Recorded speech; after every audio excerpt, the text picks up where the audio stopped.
Muy buenos días. Vamos a dar inicio a la clase de hoy. Doctor, muy buenos días.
Doctor, buenos días. Buenos días, ¿cómo están? Bien, doctor. Perfecto. Cuando ustedes indiquen, iniciamos. Sí, doctor, ya puede iniciar. Ya se puede observar los PPTs. Perfecto, perfecto. Bien, buenos días con todos y todas. Espero que estén muy bien. Vamos a comenzar hoy día con el módulo 2, que está relacionado ya con la teoría del delito, el concepto del delito. Son varios temas, vamos a intentar cubrirlos todos. Espero que el tiempo nos permita desarrollarlos. En todo caso, vamos a ir calculando la hora para poder acabarlo en el plazo previsto. ¿Ok? Entonces, comencemos con lo principal, con lo más importante, que es la acción y la omisión como presupuesto del delito. Como todos sabemos, hoy en día,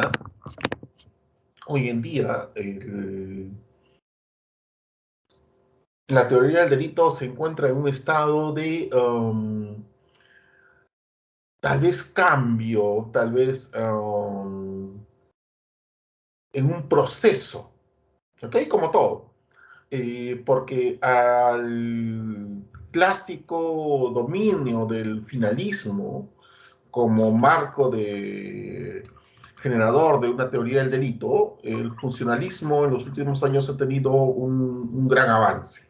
¿Ok? Aunque el funcionalismo, como ustedes saben, o sea, tiene modificaciones respecto a la estructura de la teoría del delito del finalismo, pero tampoco es que sea un cambio que desestructure, ¿no es cierto? Lo que regularmente sabemos. Lo que sí, como todos también hemos podido conocer, el funcionalismo lo que hace es incidir en esta respuesta que tiene que tener el Estado en relación al quien comete un delito, ¿no? Esta clásica frase del derecho penal del enemigo es uno que guía de alguna manera el funcionalismo. Pero vamos a pasar básicamente a la estructura clásica de la teoría del delito, que como todos sabemos tiene tres dimensiones: tipicidad, antijuridicidad y culpabilidad. Y vamos a hacer algunas precisiones, tanto en consideración a los actos de acción y omisión, como también las figuras culposas. Así que vamos a hacer algunas precisiones con respecto a cómo vayamos avanzando. Ahora bien, ahora bien, va a haber tipicidad, va a haber antijuridicidad, va a haber culpabilidad, pero lo esencial es que haya acción u omisión. Recordemos que los delitos pueden ser, pueden ser sancionados tanto por actos comisivos como omisivos, es decir, el hacer o dejar de hacer. ¿Okay? Y en ese contexto, entonces, vayamos a revisar el concepto que tenemos de la acción. La acción, esta es una definición clásica de Belzel, es la conducta voluntaria que consiste en un movimiento del organismo destinado a producir cambios o a la posibilidad en el exterior del mundo de vulnerar una norma prohibitiva que está dirigida a un fin u objetivo. Es decir, la acción es una conducta del ser humano, obviamente, que lo que va a hacer es, en punto a su voluntad, ¿okay? A la voluntad de cada persona, el realizar una conducta, una acción u omisión. ¿Ok? Entonces, toda conducta, ¿cierto?, es una materialización de lo que yo deseo, de lo que yo quiero hacer. ¿Ok?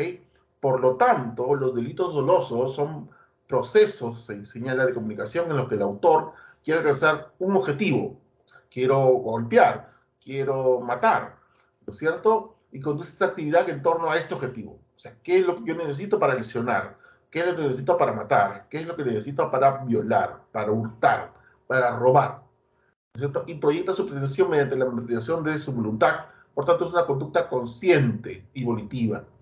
Conciencia. Tengo que ser consciente de lo que estoy haciendo. Esto es muy importante. Los actos inconscientes, como vamos a ver más adelante, no es acción, pues actos reflejos. Es otra cosa. Pero la acción, por lo menos para la materia penal, tiene que ser una conducta voluntaria. Bueno, una situación específica se encuentra en los delitos imprudentes. ¿Ok? En donde, claro, mi acción no está destinada a lesionar. El delito imprudente, el delito culposo, no, yo no deseo matar, yo no deseo lesionar, pero sí cometo una conducta que yo sé que viola normas de cuidado. Normas de cuidado que debería haber respetado a fin de evitar un resultado tal vez no deseado. Pero la violación, ¿cierto?, voluntaria de las normas de cuidado van a poner en riesgo ese bien jurídico. Por ejemplo, si yo sé que el límite de velocidad en ciertos lugares es de 30 o 40 kilómetros y voy a 80, voluntariamente acelero, voluntariamente conduzco.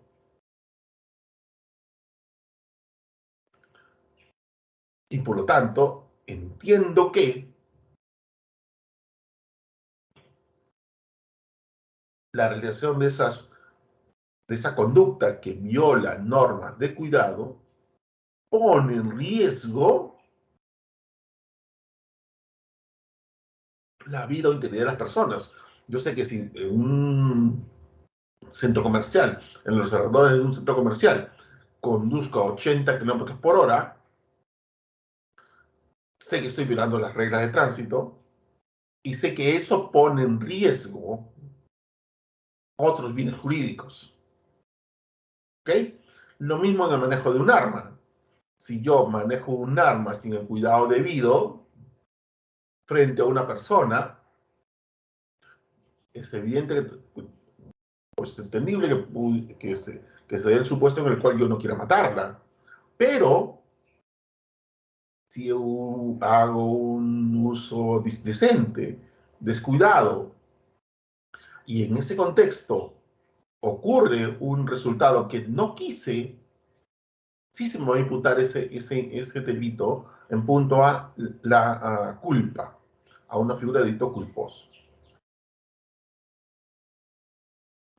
En cambio, en los delitos de omisión, lo que hay es una conducta de no hacer, pero deseada. Es decir, yo decido no hacer.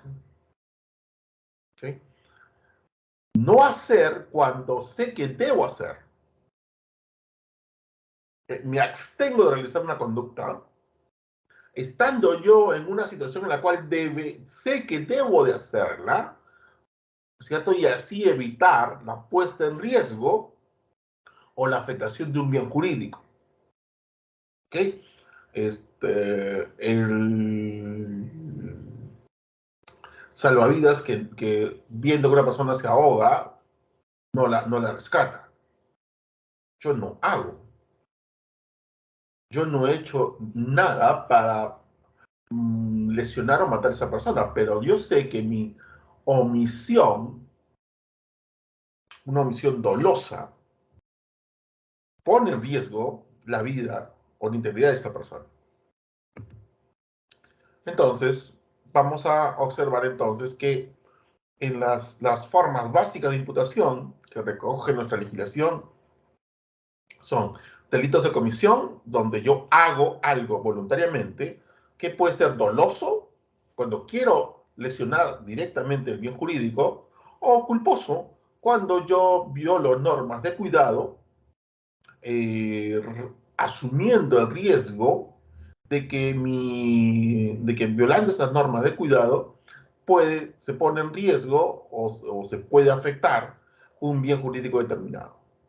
En el delito de omisión, lo que existe es un dejar de hacer, que puede ser también doloso cuando expresamente yo dejo de hacer algo, dejo de cumplir una función o realizar una conducta, o culposo cuando por descuido dejo de hacer. ¿Okay? Son básicamente las cuatro figuras, las cuatro formas básicas de imputación que recoge nuestra legislación penal. Los elementos de la acción que siempre tienen que estar presentes, la manifestación de voluntad, que se traduce en un movimiento, en una conducta externa, es decir, el movimiento de disparar, el movimiento de acuchillar, ¿okay? Un resultado, que es el efecto externo de esta acción, que implica, por ejemplo, la herida, la muerte, el despojar a otro, apropiarse de bien ajeno, etc. Y finalmente la relación de causalidad.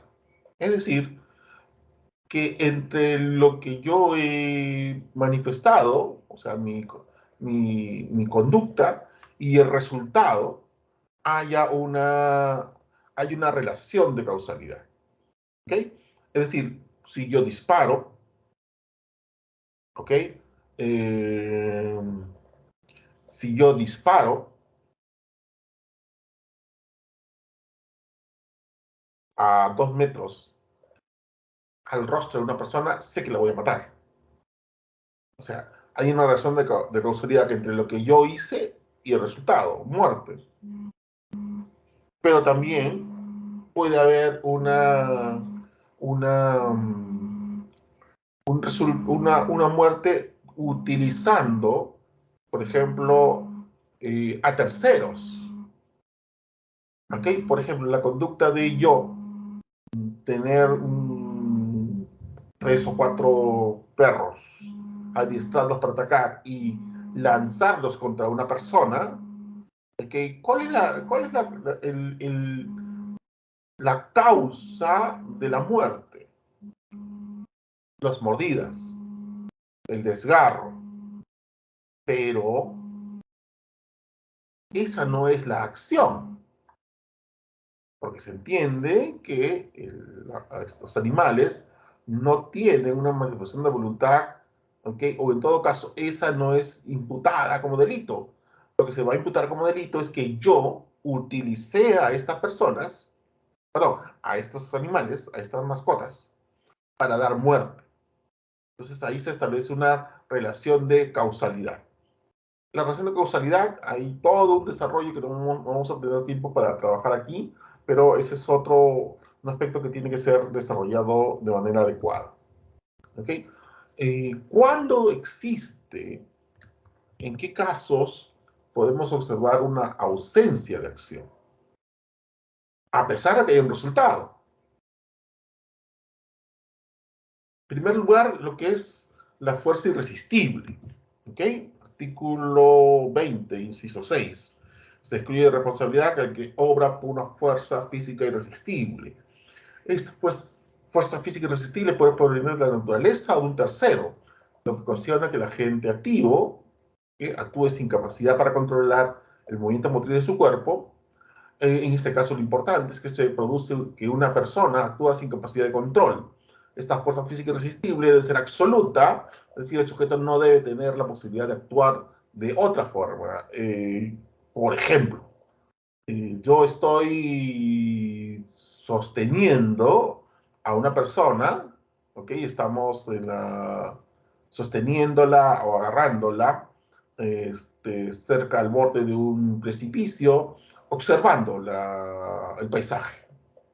Y de pronto, una tercera persona sufre una caída y empuja mi cuerpo.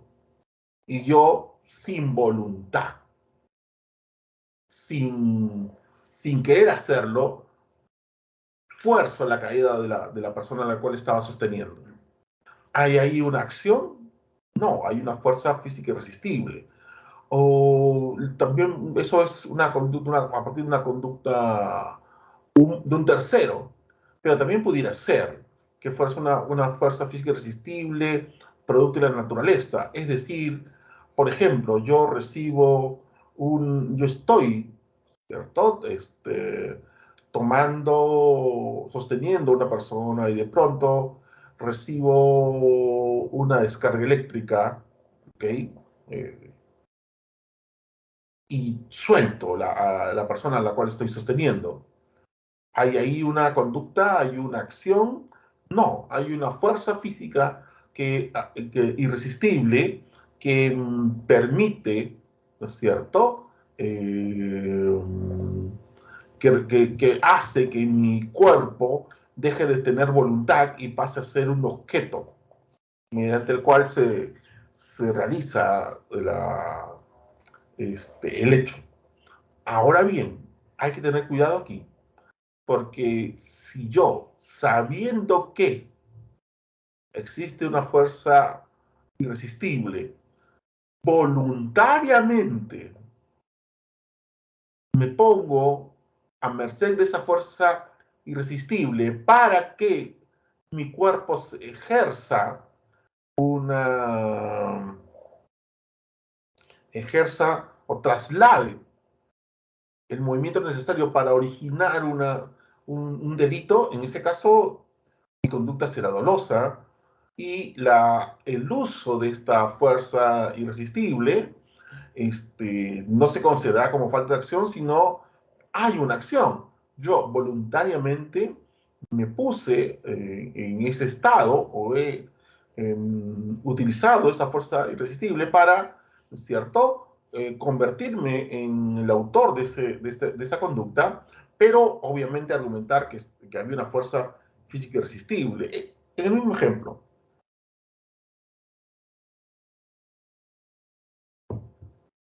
si yo observo que hay una fuerza irresistible, de naturaleza o humana, en la cual yo pueda ponerme en su camino, y fruto de eso yo puedo utilizar mi cuerpo para afectar a otra persona, ¿hay conducta o no hay conducta? Sí hay conducta, porque yo voluntariamente exteriorizé una acción que es ponerme en el camino de esa fuerza irresistible, para que mi cuerpo fuera usado. Pero sí hay una voluntad hay una conducta, ¿ok? Ahí hay que tener cuidado, ¿cierto? Y hay que analizar muy bien claramente la situación. Movimientos reflejos, ¿ok? Movimientos que no están controlados por la voluntad. En ciertas situaciones, el cuerpo de la persona reacciona al estímulo del exterior que recae sobre esta sin injerencia de la voluntad de aquel, puesto que es recibido por los centros sensores del cuerpo, lo que ocasiona que sean exteriorizados por los centros motores del cuerpo sin transitar por los centros volitivos. ¿Ok? Eh, Aquí, nuevamente, el tema de la conducta eléctrica, ¿no es cierto?, la conducción eléctrica, en donde yo, al recibir una descarga eléctrica, tengo un acto reflejo. Eh, no sé si a ustedes les ha pasado, pero en ocasiones uno está durmiendo, ¿ok? Y el cuerpo tiene movimiento, o sea, esos saltos bruscos que uno puede tener cuando está durmiendo, fruto de un sueño que está recibiendo, o de una percepción que tiene, pero esos movimientos son reflejos, es decir, no son voluntarios. Si con ocasión de algún movimiento reflejo o acto involuntario existe una lesión, evidentemente estaremos no ante una acción, porque no hay la voluntad de realizarlo. Simplemente el cuerpo tiene una reacción refleja frente a este tipo de situaciones. Estado de inconsciencia, obviamente excluye la acción, porque al no tener conciencia de mi conducta, los actos que realice no pueden ser voluntarios. ¿Ok? Total ausencia de las funciones mentales, por lo que se configura una ausencia plena de acción. Los supuestos que pueden considerar el momento de postular este estado son el sueño, el hipnotismo, la epilepsia, la ebriedad alcohólica absoluta, los sueños profundos producidos por narcóticos, etc.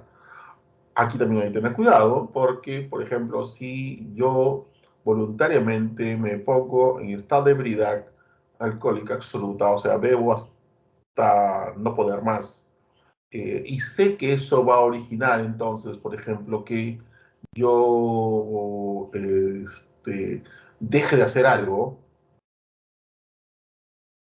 y ese dejar de hacer algo origine una afectación, un bien jurídico, entonces yo estoy cometiendo un delito.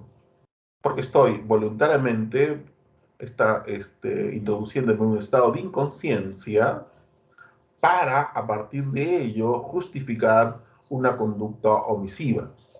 Por ejemplo, hay que analizar, por lo tanto, cada situación en específico, porque el estado de inconsciencia sí es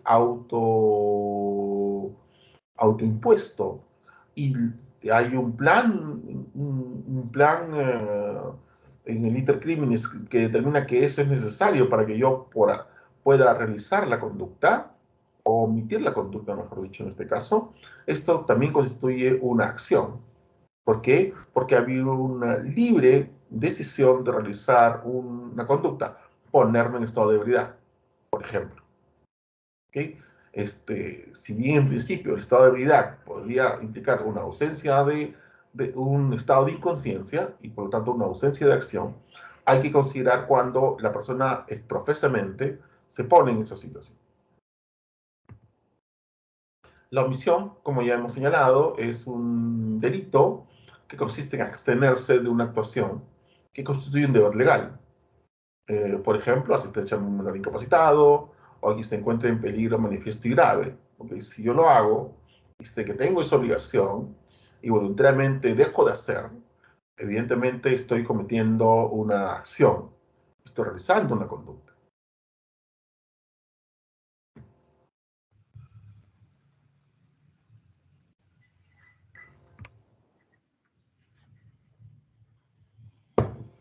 En punto a la omisión, hay dos tipos de omisión. La omisión pura, que consiste en no hacer lo que la ley manda, y por lo tanto esto viola la norma penal. Por ejemplo, existe una situación reconocida por un tipo penal de la parte especial que específicamente sanciona una omisión, ausencia de una acción de salvaguarda determinada, en punto a una situación de garante, capacidad de realizar la acción de salvaguarda, el artículo 127, que es la omisión de auxilio o aviso de autoridad. ¿Okay? Este tipo de situaciones se implican una omisión pura, a diferencia de la comisión por omisión, que son aquellas en las cuales, al igual que en los delitos de omisión pura, se requiere además la no evitación de un riesgo.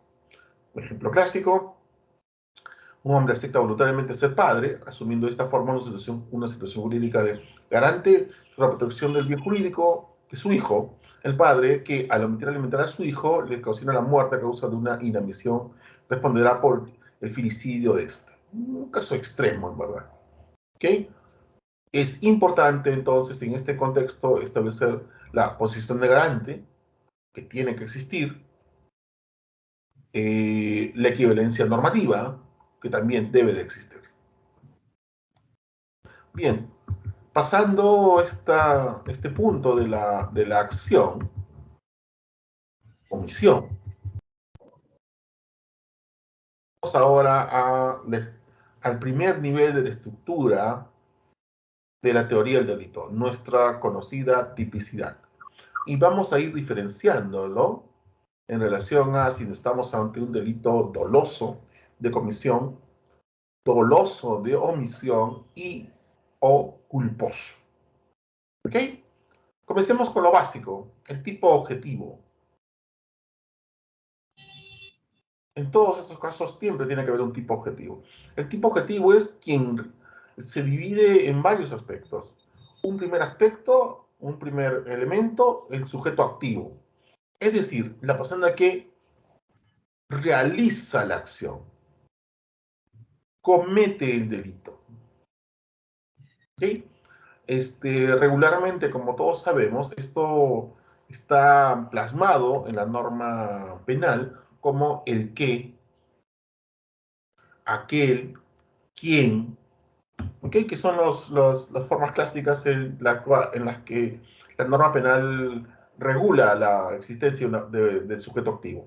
El que mata, aquel que lesiona, quien viola, etc. Hay situaciones, como todos recordamos, en donde el sujeto activo requiere ciertas características o calificaciones personales.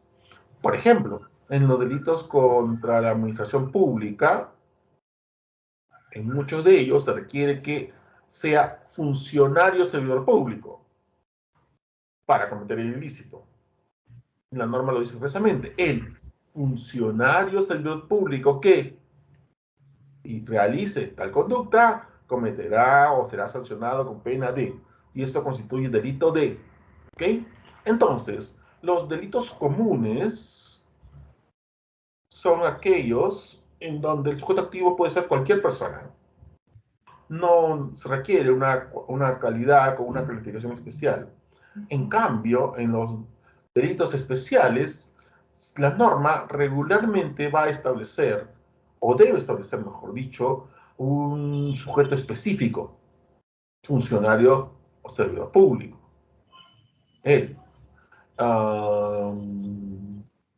Para cometer un feminicidio, se requiere que haya una relación, que haya una especial relación entre la persona que comete el delito y la víctima. ¿Ok? Aunque ahí no tendría, podría ser cualquier persona, pero tendría que haber un nexo igual. ¿Ok? Entonces, sujeto activo, quien comete la acción, quien realiza la acción. Lo dividimos en sujeto activo de los delitos comunes, que puede ser cualquiera, y sujeto activo de los delitos especiales, que son aquellos en donde existe el tipo penal establece que ciertas condiciones, ciertas características que debe cumplir el delito, o perdón, el sujeto activo. Eso es básicamente lo mismo, digamos. Sujeto pasivo. El sujeto pasivo es el titular del bien jurídico afectado por la acción del autor. ¿Okay? Depende del bien jurídico, quién puede ser el sujeto pasivo. Puede ser una persona natural, ¿okay? Pero también puede ser una persona jurídica.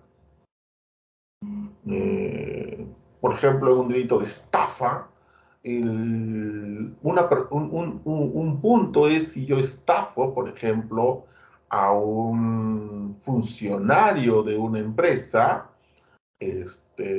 y por lo tanto me apropio mediante esta estafa del parte del patrimonio, ¿no es cierto?, del dinero de la empresa o de una entidad financiera, etcétera. Pero cosa distinta es que, bueno, se debe precisar en ese caso que el funcionario no es el afectado. Él no es el sujeto pasivo. El sujeto pasivo es la entidad, la persona jurídica, la empresa, la constructora, la tienda, el almacén, etcétera, que fue afectado o que va a ser afectado patrimonialmente. Lo mismo podría decirse, por ejemplo, en el caso del Estado. Cuando yo cometo, o cuando alguien comete, mejor dicho, un delito contra la administración pública, el afectado es justamente la administración pública, el Estado, o en otros casos, la sociedad, ¿no? En algunos casos se indica que la persona, perdón, el sujeto pasivo es toda la sociedad. Por ejemplo, en el delito de tráfico ilícito de drogas, en donde el bien jurídico es la salud pública y la afectación a la salud pública afecta a toda la sociedad. En tercer lugar, aparte del sujeto activo, el sujeto pasivo, vamos a centrarnos en la causalidad, es decir, en la imputación objetiva. Existencia entonces de una relación de causalidad entre la acción y el resultado, ¿ok? Y lo que regularmente se entiende aquí que es suficiente la teoría de equivalencia de condiciones. El resultado, por lo tanto, es la expresión de un riesgo jurídicamente desaprobado implícito en la acción, ¿ok? Nuevamente, aquí en punto a la imputación objetiva se podría trabajar toda una clase, pero no solamente en este caso lo mencionaremos. Entonces, el tipo objetivo está compuesto por el sujeto activo, el sujeto pasivo, la causalidad. Otro aspecto está relacionado con la tipicidad. Perdón, con el tipo subjetivo. El tipo subjetivo está constituido por el aspecto interno del sujeto que tiene que establecerse en el sujeto pasivo, perdón, activo. ¿Okay? Es decir, no se puede, como bien dice el profesor García Gavero, no se puede atribuir responsabilidad penal a una persona sin que exista una imputación subjetiva. Una imputación subjetiva implica la existencia de dolo o culpa, dependiendo de las circunstancias. El dolo, entonces, puede presentarse, ¿ok? O debe presentarse.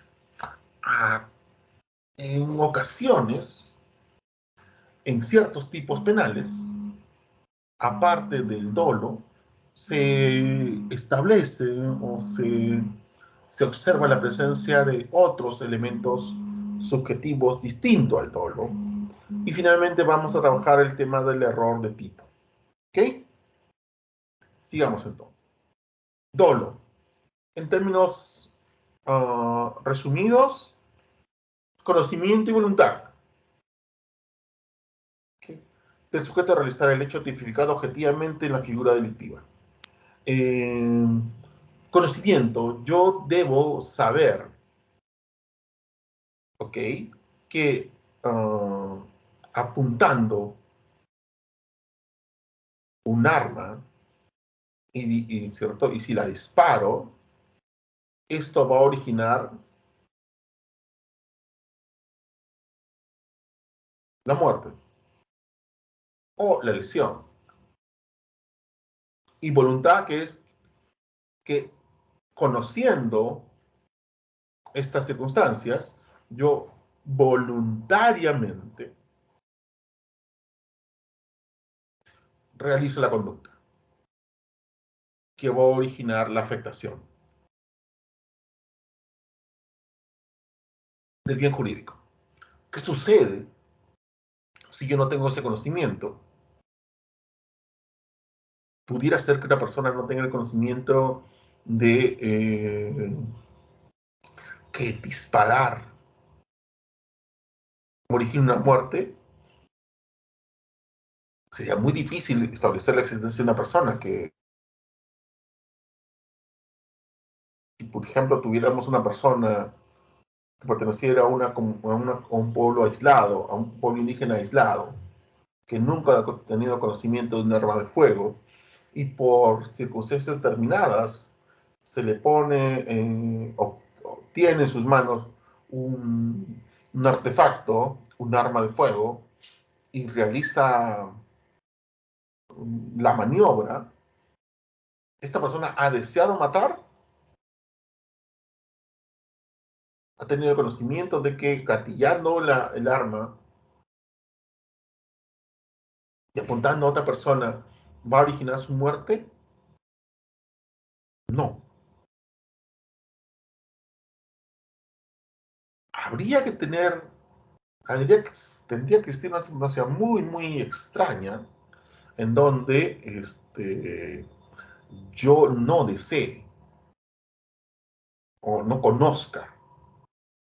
¿Sí? Ahora, también pudiera ser una circunstancia en donde yo considere que no estoy matando, sino que estoy cazando. Clásico ejemplo, ¿verdad? De un cazador o dos cazadores que van a hacer una salen de cacería y uno de ellos persigue a a una presa eh, y cree que lo que se mueve detrás de esos arbustos es la presa que estaba persiguiendo, la cual ya había herido, pero va a terminar con ella. Y al momento de disparar e ir a recoger la presa, observa que ha cometido un error, que no ha disparado contra un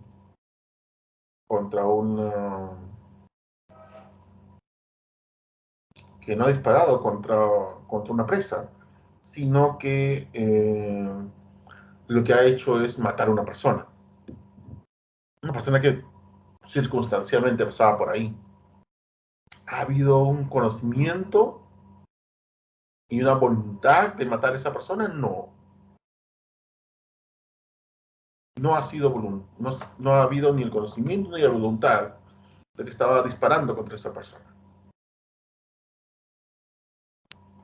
Ese es su supuesto error de tipo, que vamos a ver más adelante, en donde el dolo no se presenta de la manera, por lo menos que estamos presentando.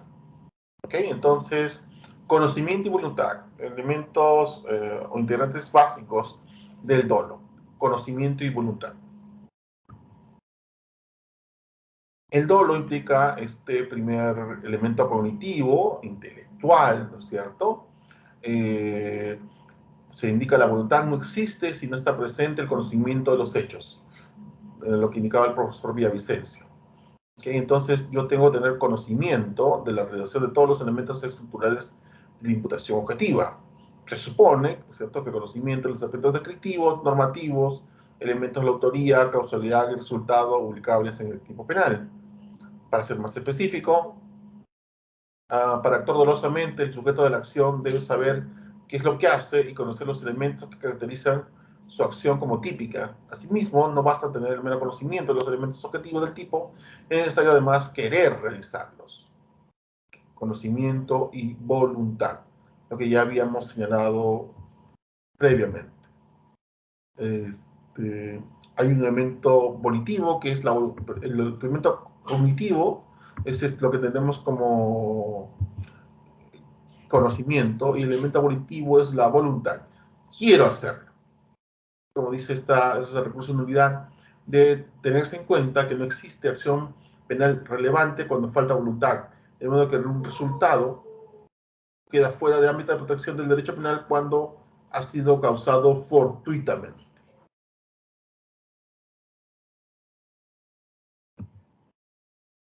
¿Okay? El dolo tiene varios niveles, o tiene dos niveles en verdad, que vamos a repasar en estos momentos.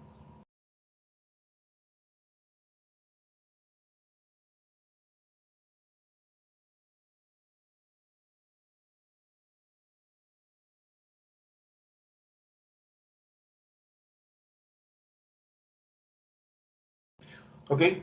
Entonces, en primer lugar, el dolo directo. Dolo directo de primer grado, dolo directo de segundo grado.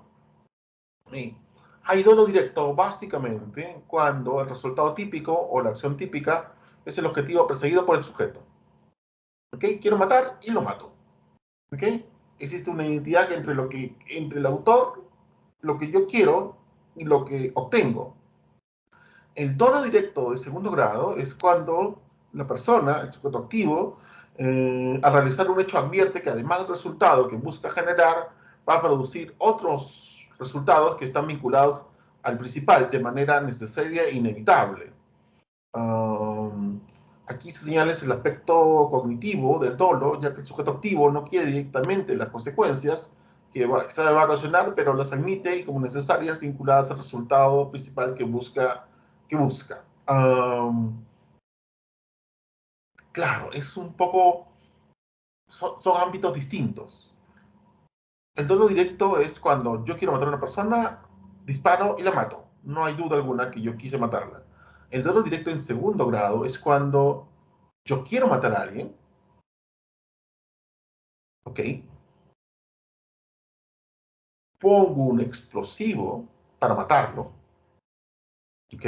Por ejemplo, sé que esta persona va a, todos los días, desayuna o toma un café a media mañana en tal lugar, ¿ok? Entonces, yo que deseo matarlo y por lo tanto elijo como medio para matarlo, para matar un explosivo. Antes que esta persona llegue al lugar, me acerco al local y sin que se den cuenta, ubico un artefacto explosivo en la mesa que esta persona regularmente utiliza. Y solamente espero, luego de retirarme del local, espero que la persona llegue, se siente y pida su café habitual en la mesa que siempre le agrada, ¿ok? Y de la cual a lo mejor tiene una vista que le gusta y que le gusta observar todos los días. Bueno, en ese sentido, o en ese contexto, perdón, eh, activo el explosivo. Activo el explosivo. Mi objetivo, ¿cuál es? Matar al sujeto.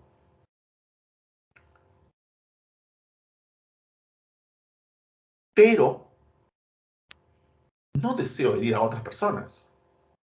No deseo matar a otras personas. No obstante, no obstante, yo sé,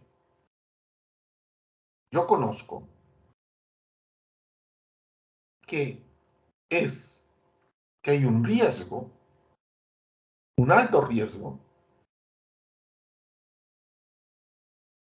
de que al activar el explosivo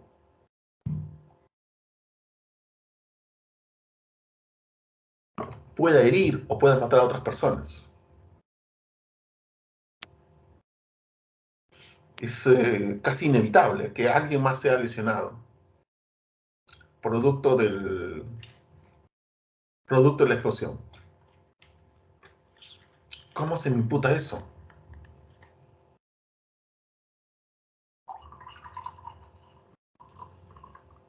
¿Como culpa? ¿No tuve el cuidado adecuado?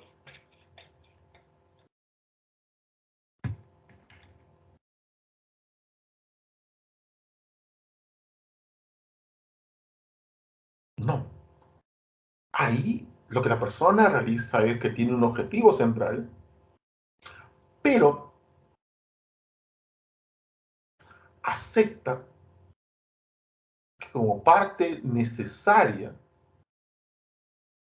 como resultado necesario, colateral al objetivo central o principal, yo debo de matar al resto. No hay forma. No sé si ustedes recuerdan, por ejemplo, um, quienes han visto hace algunos años una miniserie o novela, no recuerdo bien, llamada El Patrón del Mal. Pero esta conducta también está desarrollada, si no me equivoco, en la temporada 1 de Narcos. El, el Pablo Escobar, como cabeza del cartel de Medellín, decide dar muerte a ciertos políticos que eh, impulsaban la extradición. En tal sentido, mata al candidato Galán, Luis Carlos Galán, si no me equivoco, en un acto público, en un meeting, donde estaba por subir a un meeting, envía sicarios y dispara contra esta persona y muere. Y posteriormente, su sucesor, o sea, quien lo sucede en la candidatura, es el candidato Gaviria, que luego sería presidente. Bueno, para matarlo, la forma que encuentra es ubicar un explosivo en un vuelo, ¿ok? En un vuelo de Avianca. Y al explotar este aparato que fue puesto, obviamente todos los tripulantes y los pasajeros mueren. El objetivo del señor Escobar era dar muerte a todos. No, su objetivo era uno, era Gaviria. Pero dijo, bueno,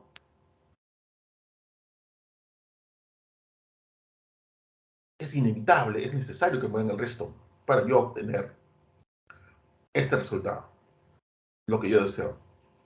O sea, lo aceptó. No es su objetivo principal, pero acepta que esto suceda. En todo directo de segundo grado es cuando no es necesario que la gente crea que seguro la realización de las consecuencias ulterior, pues solo es suficiente que sepa que está vinculada con el desarrollo del suceso perseguido. El resultado queda comprendido en la voluntad de realización del autor, aunque no lo desee, y debe producirse a ojos del autor o de cualquier observador. ¿Ok? También en este caso hay una aceptación de las consecuencias. ¿Ok? Ahora, esta aceptación tiene que ser este resultado tiene que ser claro y directo, es decir, no es imputable en grado de dolo acciones circunstanciales, o sea, situaciones que no estaban dentro de lo que él tenía previsto. ¿Ok? Dolo eventual es cuando el autor sabe que posiblemente o eventualmente se producirá un resultado típico y pese a ello no deja de actuar. ¿Ok? Eh, es claro que hay una difícil delimitación conceptual, ¿ok? Porque esto se puede conjugar con lo que se conoce como culpa o imprudencia consciente, ¿ok? El límite es muy, muy difícil de encontrar. Más allá de de la teoría de voluntad, la teoría de la probabilidad, ¿ok? Es necesario entender esta diferencia. Eh, el caso más recordado de utilización de esta figura, donde se debatió el uso de esta figura con, con mucha fuerza, este, en la legislación nacional es el caso del incendio en la discoteca Utopía, que no sé si ustedes recuerden, pero hace algunos años esta discoteca que estaba en el Jockey Plaza um, sufrió un incendio fruto de que había uno de los espectáculos que mostraba o que permitía esta discoteca era el, actos de pirotecnia. Más que de pirotecnia, de uso de fuego en la barra, en un sector de la barra del bar, ¿no? En otra parte del espectáculo. Bueno, parece que esto se salió de control y hubo un incendio que consumió la discoteca y originó varios muertos. Varias personas murieron en este momento. Ahora bien, ¿eso qué fue?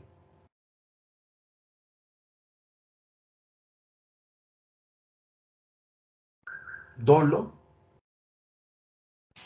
¿Dolo eventual?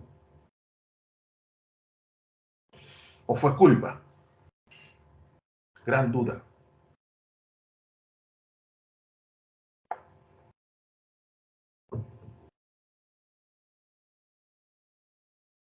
La defensa planteó la figura de la culpa. ¿Ok? Hubo un descuido.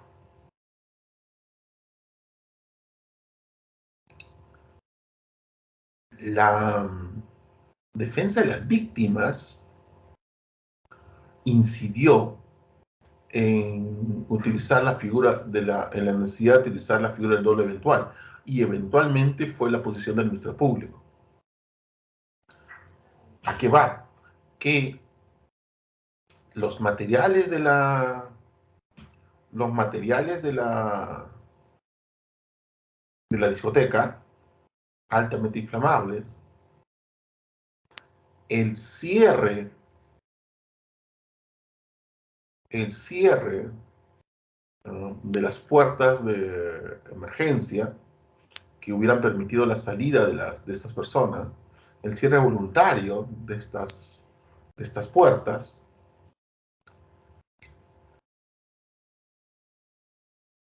establecían claramente que ante un accidente o el uso consciente de espectáculos que usen fuego dentro de la discoteca, harían que en caso se iniciara un incendio, las personas no tendrían posibilidad de escapar.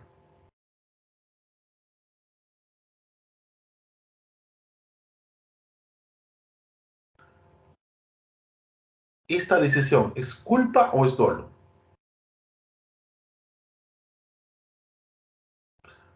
La posición que finalmente ganó,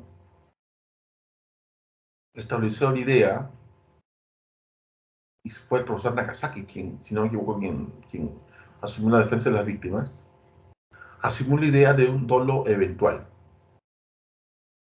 Es decir, yo sé que posiblemente o eventualmente se producirá un resultado típico, muerte por fuego, y pese a ello,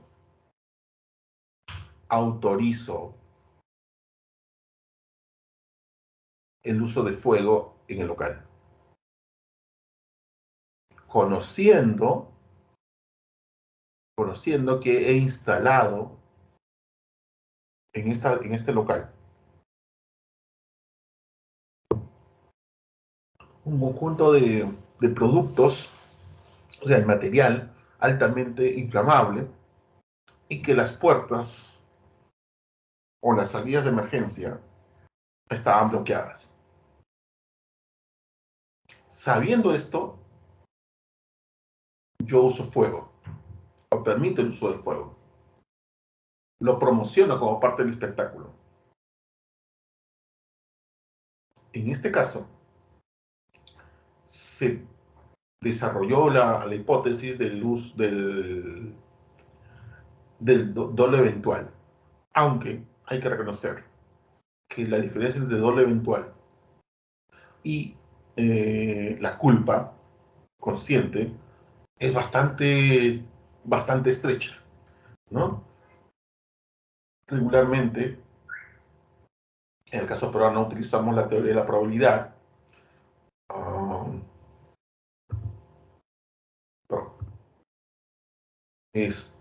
o también denominada teoría de la representación, que considera que lo determinante para establecer si estamos ante el dolo eventual o culpa consciente es el grado de probabilidad de producción del resultado que el sujeto advierte. Y esto es difícil de medir. Habrá dolo eventual, por lo tanto, cuando el autor en su actuación advierte de muy probable reproducción del resultado. Cuando el autor considera lejana la posibilidad de resultado lesivo, estaremos ante un caso de culpa consciente. Eso es lo que planteaba el profesor Villavicencio. Ahora, ¿cómo medir que la persona entendió que había una alta probabilidad de resultado o que consideró que esa probabilidad de resultado era lejana? Mm, es lo difícil, ¿no? Saber si era alta o baja. ¿Cómo saberlo? ¿Cómo saber lo que creía la persona? Complicado, ¿no? Por ejemplo, señala ahí, conductor de vehículo en alta velocidad en zona escolar, confiando en su pericia. Claro, ahí el tema es muy subjetivo. Una persona conduce a alta velocidad en una zona escolar a la salida a la hora de salida, no sé, por estar apurado, por tener una necesidad de llegar pronto a cierto lugar. Y en ese contexto, eh, decide pasar por la zona a máxima velocidad. Si la persona considera que es un gran conductor y que por lo tanto va a tener la pericia suficiente para evitar el atropellar a alguien, se podría indicar que hay culpa con representación. O sea, no quiero matar a alguien, pero entiendo que es posible que pueda matar a alguien. Pero confío, por así decir, en mi capacidad. Sé que soy un gran conductor, tengo reflejos adecuados, no sé, manejo durante muchos años, he participado en algunos eventos de competencia, entonces digo, bien, lo más probable es que no pase nada. Voy a tener la capacidad para evitar el daño. Pero bueno, no lo logra evitar. En cambio, si en la misma situación una persona que no tiene esa confianza, no tiene esa pericia, no tiene ese, esa, esa base sobre la cual diga, bueno, sí voy a poder evitarlo, sino que simplemente dice, necesito pasar y bueno, si es probable que mate a alguien, pero bueno, acepto esa, voy a intentar no matar a alguien, pero bueno, necesito pasar.